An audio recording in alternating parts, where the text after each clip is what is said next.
नमस्कार मित्रों। इन दिनों मन थोड़ा सा विचलित है, तरंगित है। खबर कल की भी है। हमारे जैन धर्म के मूर्धन्य विद्वान तत्वदर्शी आदरणीय इंजीनियर ऋषभ जी जैन साहब कल हमसे विदा हुए। आज सुबह समाज में दो गमी हुई। परिवार की बहू और एक परिवार के प्रमुख चले गए। निश्चित रूप से ये घटनाएं, अभी हम पिछली घटनाओं को तो भूले ही नहीं हैं। इंदौर में विजय जी जो पत्रिका के प्रमुख थे, कोटा में कल एक बहू चले गई। ये जो घटनाएं हैं ये निश्चित है हमारे मन पर बहुत गहरा प्रभाव डाल रही है, समाज पर। निश्चित है इससे हमारे समाज में एक नीरसता का, एक भय का वातावरण भी हो सकता है, विचार का वातावरण भी हो सकता है। ऐसे मैंने आज भी समझा कि अपने एपिसोड आगे बढ़ाने की बजाय इन घटनाओं पर किस प्रकार से प्रतिक्रिया हो, इस पर बात की जाए। बहुत उत्साहित नहीं हूँ मैं आज, क्योंकि ये जो बातें हैं जो लगातार हो रही है, निश्चित रूप से हमें विचलित करने के लिए पर्याप्त है। ऐसे में क्या किया जाए? देखिए, ये जो अभी घटनाएं हुई, श्रीमती मंजू जी जो राजेश जी की मिसेज थी, नरेंद्र जी श्यामपुरा वाले, कल ऋषभ जी इंजीनियर, कल सुबह अनीता जी कोटा में, उसके पहले विजय जी राजस्थान पत्रिका में, ऐसे बहुत और भी नाम हैं। ये लोग देखिए असामयिक रूप से हमसे बिछुड़ गए। कोरोना महामारी ने इनसे इनको हमसे छीन लिया। ये काल का ही ऐसा प्रभाव है, विधि का ही विधान है कि इन दिनों में इस प्रकार के घटनाओं से, इस प्रकार के परिस्थितियों से हमें गुजरना पड़ रहा है। ऐसे समय परिवारजन और उनके जो परिजन हैं, रिश्तेदार हैं, वो समाज वाले क्या करें? ये तो है ही घटनाएं समाज में, पर इसके साथ साथ शहर में भी हो रही है, मोहल्ले में भी हो रही है, हमारे मित्रों के बीच, धार्मिक जनों के बीच। इन सबको देख के लगता है कि क्या एकदम क्या करें, क्या सोचें। मित्रों के मेरे पास फ़ोन आते हैं, रिश्तेदारों के आते हैं, और अभी एक तरह से लॉकडाउन भी है, ज़्यादातर सब अपन घरों में ही हैं, तो वो भी एक वो रहता है कि कैसे इस चीज़ को सहन करें। तो इसमें मेरा मन हुआ कि थोड़ा सा विचार करके बताया जाए कि देखो भाई, घटना होना है तो वो होएगी, वो रुक नहीं सकती। एक क्रमबद्ध पर्याय का कभी मैंने आपको बताया था। वो निश्चय से है कि अगर वो घटना होना है तो वो होगी। उससे थोड़ी सी हमको शांति मिलती है मानने पर। कहना चाहिए कि आपने बहुत अच्छे सारे पुरुषार्थ कर लिए, तन मन धन लगा दिया, पूरी तरह जुटे रहे। जैसे मैं सुनता था 40 दिन राजेश जी ने बिल्कुल अपने आप को पूरी तरह वहीं रहते थे अस्पताल, और किसी भी प्रकार की कोई कमी नहीं रखी। इसी प्रकार ऋषभ जी की भी जो इलाज हुआ, निश्चित है उनके जो भक्त हैं, उनके परिवारजन हैं, सब बहुत सक्षम हैं हर दृष्टि से। उन्होंने भी उनका सर्वोत्तम इलाज किया। तो कहने का मतलब जो भी है, सर्वोत्तम आप कर सकते हैं जो भौतिक रूप से उपलब्ध है, पर होना वो है जो नियति को मंजूर है। तो वहाँ हमको ये समझना पड़ेगा कि हम क्या कर सकते हैं और क्या नहीं कर सकते। ऐसी अगर हमको थोड़ी सी समझ विकसित हो जाए और थोड़ा विश्वास हो जाए तो थोड़ी सी हमको मतलब हिम्मत आएगी। हम तन मन धन से परिस्थितियों से लड़ सकते हैं। अच्छे से अच्छी दवाई, अच्छे से अच्छा अस्पताल, अच्छे से अच्छा उनको तत्व श्रवण, वो भी कह लो, कोई दिक्कत नहीं। पर उसके बाद फिर आप क्या करेंगे? उसके बाद तो जो आयुष कर्म है, जो है वो है। इसी प्रकार से जो असाता वेदनी है तो है, उसको जो कष्ट सहना है वो सहना ही है।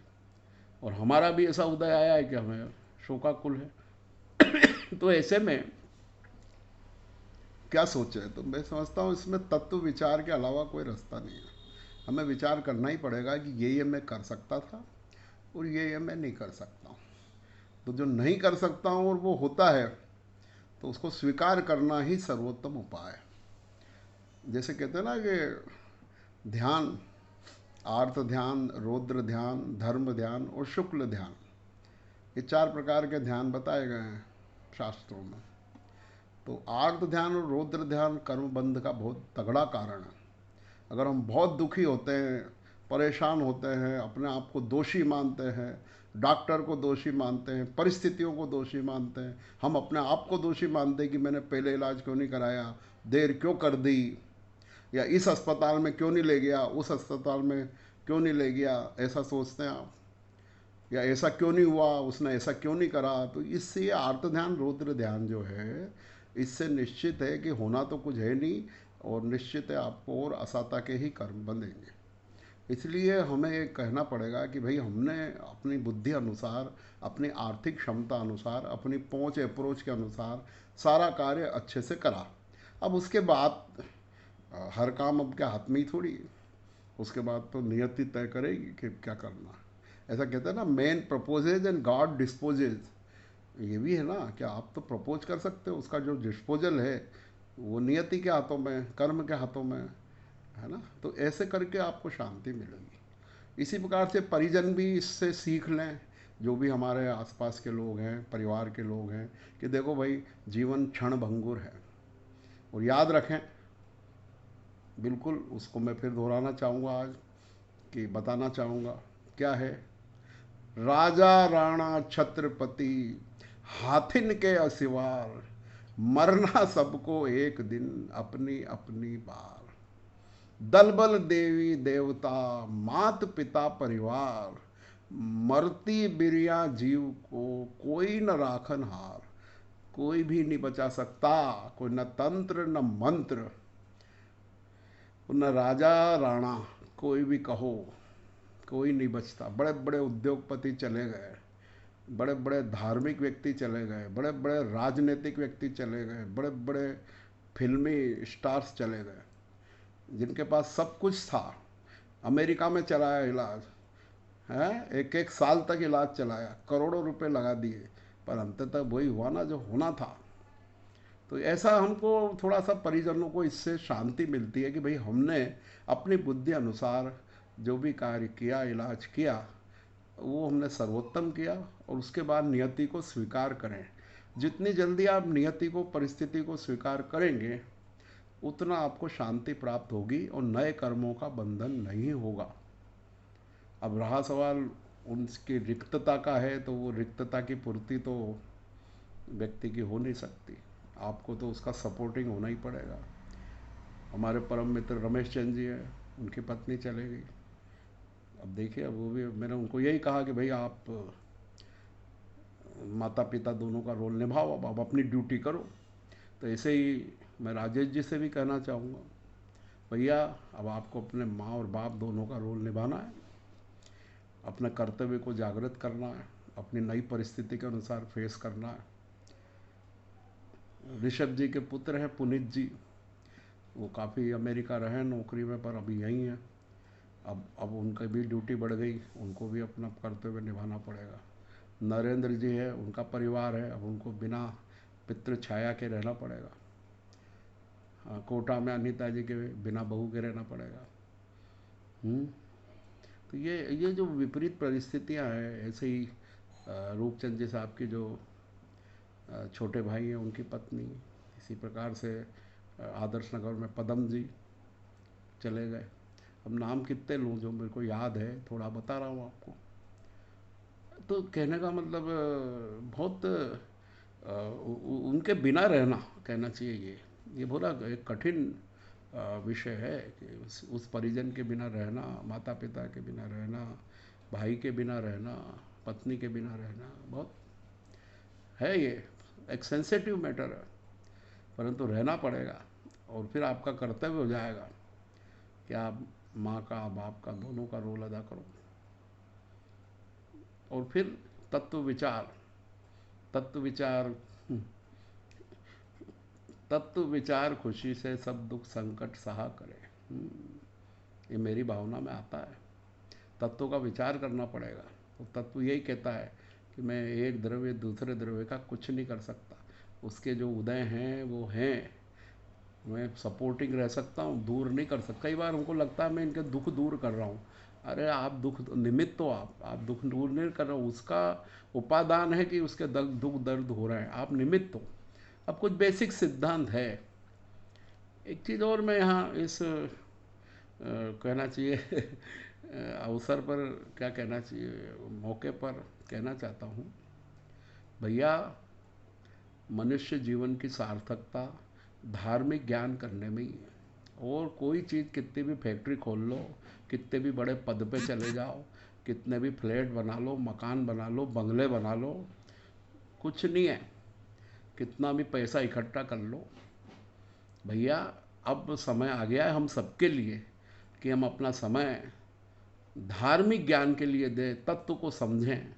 और जो जो आप में योग्यता है, जितनी क्षमता है, आप जरूर स्वाध्याय करिए, जरूर प्रवचन सुनिए, जरूर सामायिक करिए, प्रतिदिन प्रतिक्रमण करिए, प्रतिदिन लोगों से क्षमा मांगिए। ये अब काम है आपका, कितना भी छोटा बड़ा व्यापार हो। अशोक जी की याद आती, यंग चले गए वो भी। ऐसे कितना, अब क्या क्या नाम लूँ मैं, जो जो भी नाम है, हैं जगमोदा वाले अशोक जी, कितनी कम उम्र में चले गए वो। कैसे कहें, कैसे कहें बताइए। हमारे निर्मल जी की पत्नी हीरा चले गई। देखो कैसा कैसा समय आ गया हमारा, कि हमारे प्रियजन बिछुड़ते जा रहे हैं हमें, और अभी आगे क्या होगा प्रभु जाने। तो ऐसे में भैया धर्म ही शरण है, धर्म ही शरण है। क्या कह रहे हैं, धर्म करत संसार सुख, धर्म करत निर्वाण, धर्म पंथ साधे बिना नर तिर्यंच समान।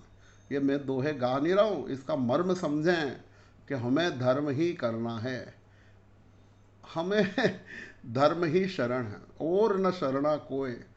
बोलते ना, जो भव्य प्राणी आदरे अक्षय अमर पद होए, वो जन्म मरण के मृत्यु से पार हो जाता हो। तो इसलिए धर्म की शरण में जाओ, धम्मम शरणम गच्छामि, इसको अपनाइए। और धर्म का मतलब संप्रदाय नहीं, धर्म का मतलब वस्तु स्वरूप समझो, तत्वार्थ समझो, समय सार समझो। धर्म है क्या, क्या करें। आत्मा को समझने का नाम धर्म है, शरीर को समझने का नाम धर्म नहीं है।